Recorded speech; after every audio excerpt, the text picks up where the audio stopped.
So as we continue down the path to deriving our QG vector momentum equation, this is where we have landed so far. We've done our scaling arguments for the acceleration term, scaling for the horizontal advection term, and we've rewritten the Coriolis term to replace f with a linearization of f naught plus beta y. So we've gotten rid of the sign dependency here, and but retained the fact that f varies with latitude in this last term. We can rearrange this a little bit to move the horizontal advection term to the left-hand side, and then taking a look at those two terms, that's possible to recombine those. We have a local time tendency of the horizontal geostrophic wind plus the advection of the horizontal geostrophic wind. So we can combine those into a total derivative, capital D over dt sub g, of the geostrophic wind. And we're representing here the geostrophic total derivative as capital D over dt sub g as the local tendency plus the advection by the geostrophic wind. So with that having been done, we've combined those two terms back into one again, into a Lagrangian sense. And there are two steps remaining to finalize our QG vector momentum equation. As the next to last step, we will rewrite the first term on the right-hand side using the mathematical definition of the geostrophic wind. So we're going to get rid of this negative del sub h phi notation here. And to do this, we note the geostrophic wind may be expressed this way. So v sub g equals 1 over f k hat crossed with the gradient of geopotential.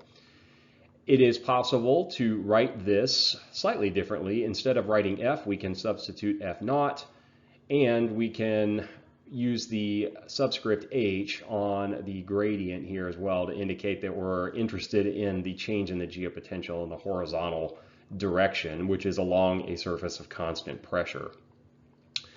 What we're doing here by substituting f naught for f is we're deliberately neglecting the beta y term. So you notice we've replaced f with f naught, but not replaced it with f naught plus beta y.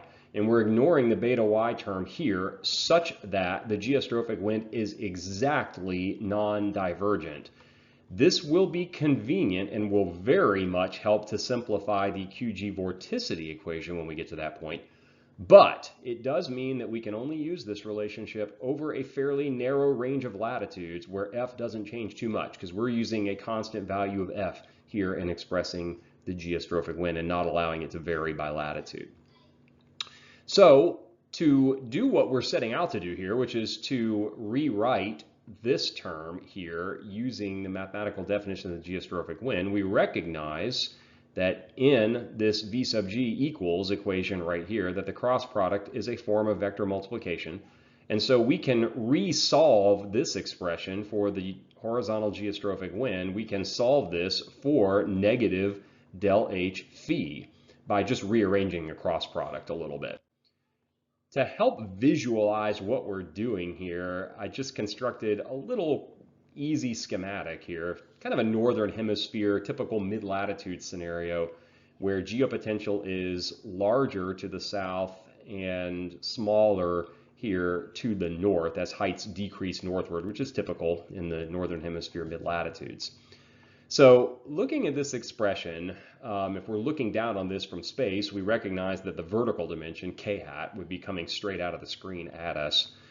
And the gradient, the horizontal gradient of geopotential, would obviously point to the south where the higher values are in this case. So this represents the two terms on the right-hand side, the two terms that are being crossed. And the k hat, we can, using the right-hand rule, represent that with your index finger. And the second vector, del sub h phi, representing your middle finger of your right hand. And so if you do that, if you let your index finger point straight up and your middle finger point toward the south, then that directs your thumb, which is the result of the cross product. In this case, that would be v sub g. That directs your thumb in a direction pointing toward the east. So we get the unsurprising result that when heights decrease northward, that we have a geostrophic wind that is blowing from west to east. Now, what we're really trying to do here, though, is we're trying to solve for negative del sub h phi. So this is positive del sub h phi. So if we change that to negative, it would just simply point in the other direction. So we take this blue vector here and flip it over to the north to make that negative. And because we're solving for this and we're going to re-represent this as a cross product again, we're isolating negative del HV, meaning that this would be our thumb. So our thumb points north here. We're going to let k hat continue to be our index finger, and it points straight up. So if you direct your thumb toward the north and your index finger straight up, your middle finger, which would be the second vector being crossed in the cross product, would be pointing toward the east. And the vector that's pointing toward the east here is the geostrophic wind. So we're going to be crossing k hat with the geostrophic wind.